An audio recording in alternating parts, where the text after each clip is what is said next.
This is Andrew Jones at Climate Interactive, and somebody just asked me about why I thought it was important to give executives the ability to customize scenarios as they assess their climate transition risk, particularly for large global financial institutions. And I thought I would answer with some thought experiments using our simulator En-ROADS that we built with MIT Sloan's Sustainability Initiative.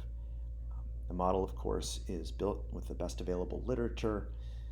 We're using that literature and calibrated to the integrated assessment models for the various SSPs and their calculations of various radiative forcing levels. In fact, I wanted to focus on some of the output from those integrated assessment models for this variable of natural gas. And just to start thinking about for this thought experiment, what are the various futures that we can imagine for natural gas, particularly under some of these reduction scenarios, such as radiative forcing level of 4.5 watts per meter squared. And here's what it looks like for the integrated assessment models. This is a graph. This is 2005 out to 2100 for the baseline for the shared socioeconomic pathway 2, SSP2 baseline. All of them for natural gas have it going up. And when we achieve a radiative forcing of 4.5, which is about 2.6 degrees C, there is baseline and 4.5, baseline 4.5. All of them show reductions in natural gas at some point, in this case, in 2040, 2050, out in 2080. The main point here is to get to 4.5, the published scenarios, and of course the models can create many different ones, but the published scenarios show all of them, gas goes down. And that's the main takeaway. Gas goes down. Okay, now let's explore now in En-ROADS what this might look like, how we might recreate that and explore various paths to 4.5 or 2.6 degrees C. All right, so in all of them, I'm going to recreate roughly what had to happen with other gases such as methane, F gases, and N2O. So there's a reduction there. We'll have a reduction in methane, some reduction in LULUCF, deforestation emissions. We're going to grow some trees, afforestation, a little bit of carbon removal, get us down, remove many of those other gases and other sources other than the energy CO2. We're at 3.5 degrees now, but how would we get down to 2.6? Well, one of the ways is how it's modeled in many of the integrated assessment models, which was with a carbon price. So here's a carbon price, $100 a ton, and then boom, I think it has to be a little higher to get to 2.6. What if it's 110? What if it's 120? Okay, so let's see. There we go, 2.6, $120 a ton, 2.6. What we see there is that green wedge, renewables grew, a lot less coal, lots less oil and gas, and here gas, you can see primary energy from demand from gas, baseline in the blue, in the black.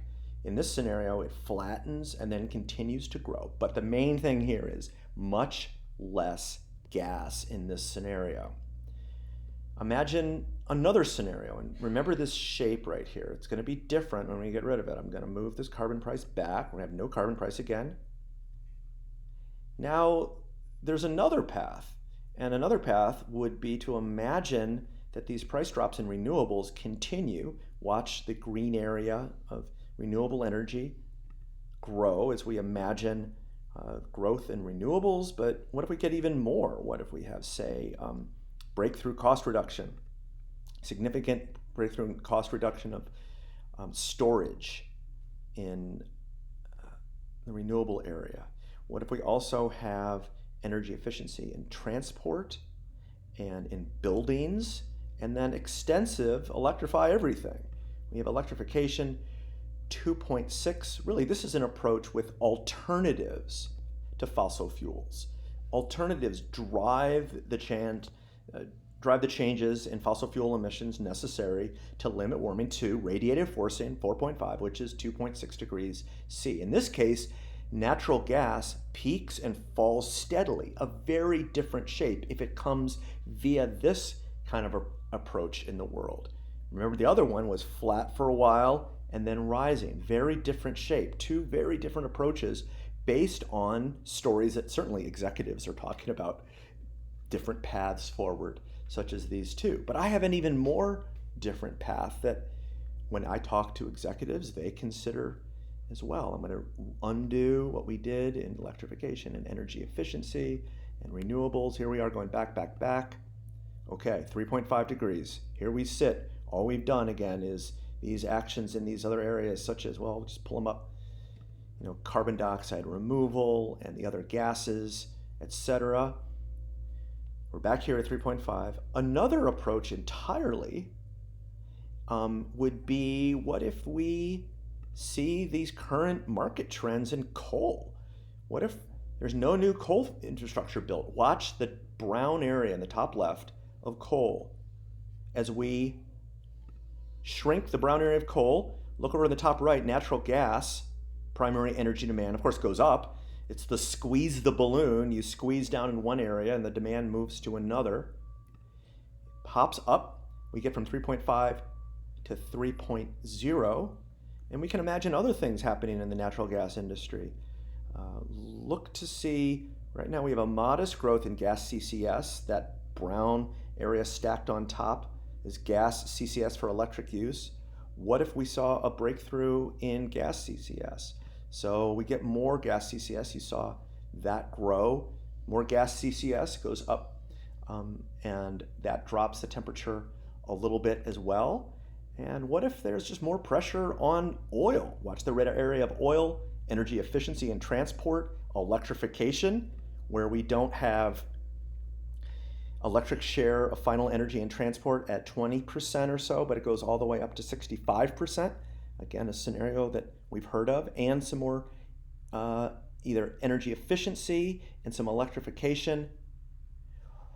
Natural 2.6 degrees. Importantly, another path to radiative forcing of 4.5, 2.6 degrees. And here, look at natural gas. Natural gas goes up, not down. Natural gas goes up, not down. Executives talk about it. People like to consider it. And it seems that more and more people who are considering the transition risk to large global financial institutions are going to want to be thinking about a range of scenarios that they might want to be resilient to. The tools that are out there, such as this, which is complements the integrated assessment models that are much more disaggregated and built for a really different purpose. These kinds of tools may be helpful in helping customizing inputs, understanding the interrelationships in the system, and then along the way even allowing for transparency of assumptions. In this case, climate sensitivities, changeable, but relevant to this question of gas is, well, what if actually we think that gas is learning faster? Every doubling of cumulative capacity is not reducing its cost 10%, but instead, say 20%, which would lead to even more growth in gas over time. This scenario that I've just created, I'm going to put into the notes for the video. I'm going to copy this scenario link and I'll put it in the notes and you can check it out yourself. All of these materials are available at climateinteractive.org, and the simulator again is En-ROADS.